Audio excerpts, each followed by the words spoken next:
Hi అండి, welcome back to my channel. ఈరోజు ఈ వీడియో వచ్చేసి ఇంకొక కమ్మనైన వంటకంతో మీ ముందుకు వచ్చానండి. అదేనండి కమ్మనైన నిమ్మకాయ పప్పు అనమాట. పుల్లగా కమ్మగా ఉంటుందండి పప్పు.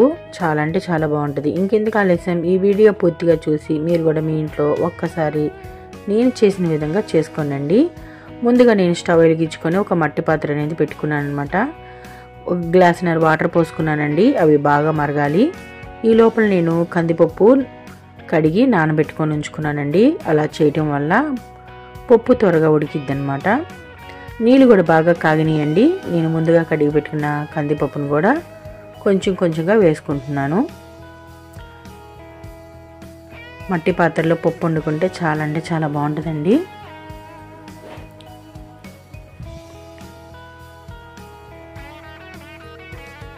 ఇప్పుడు పచ్చిమిరపకాయలు కూడా వేసుకుందామండి కొద్దిగా.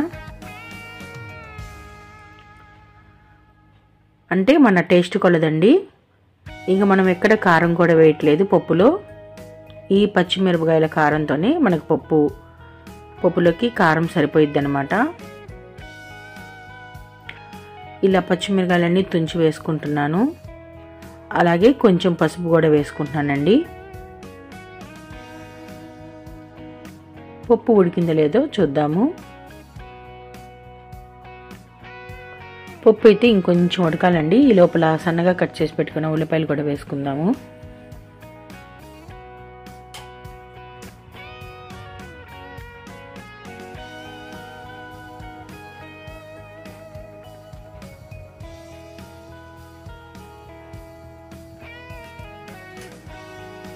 పప్పు అయితే పూర్తిగా ఉడికిపోయిందండి. నేను స్టవ్ కూడా ఆఫ్ చేశాను అనమాట. ఇప్పుడు ఉప్పు వేసుకుందాము.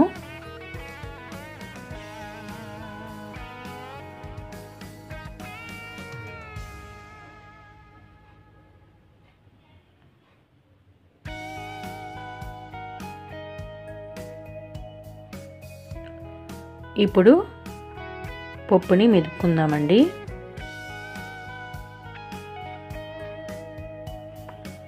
ఈ పచ్చిమిరపకాయలు కూడా పప్పులో బాగా మెదిగేలాగా మెదుపుకుందాము.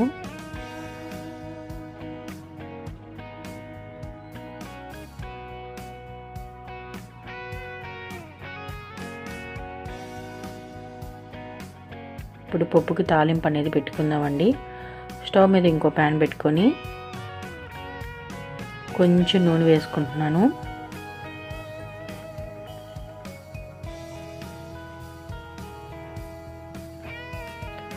నూనె కాగిన తర్వాత చిన్నులపాయలు కొట్టి పెట్టుకున్నానండి. అవి కూడా తాలింపులో వేసుకుందాము. ఈ కొద్దిగా వేగిన తర్వాత సన్నగా కట్ చేసి పెట్టుకున్న ఉల్లిపాయలు,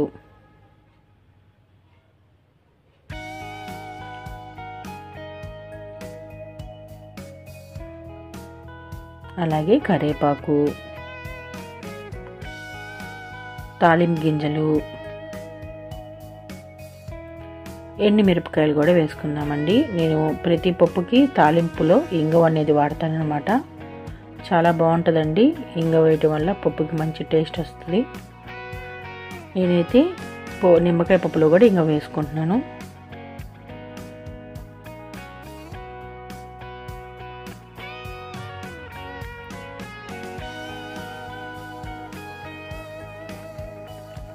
తాలింపు పూర్తిగా వేగిపోయిందండి. ఇప్పుడు మనం పప్పులోకి ఈ తాలింపు అంతా వేసేసుకుందాము. తాలింపు వేసుకున్న తర్వాత ఈ కాసేపు ఉడికిస్తానండి నేను.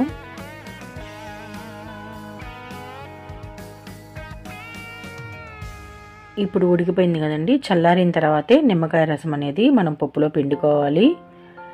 వేడిగా నిమ్మకాయ రసం పిండితే చేదు అనేది వస్తుందండి పప్పుకి.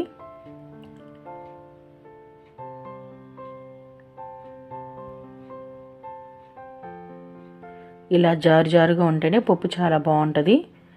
ఇప్పుడైతే పూర్తిగా చల్లారిపోయిందండి పప్పు. ఇప్పుడు నేనైతే ఒక నిమ్మకాయ రసం పిండుకున్నానండి. మీకు ఆ పులుపు సరిపోతే ఇంకొద్దిగా నిమ్మకాయ రసం అనేది పిండుకోవచ్చు అనమాట. అంతేనండి, కమ్మనైన నిమ్మకాయ పప్పు రెడీ అయిపోయింది. మీకు కనుక నా వీడియో నచ్చితే లైక్ చేయండి, షేర్ చేయండి, మీ ఫ్రెండ్స్కి ఫార్వర్డ్ చేయండి, నా ఛానల్ని సపోర్ట్ చేయండి. Love you all.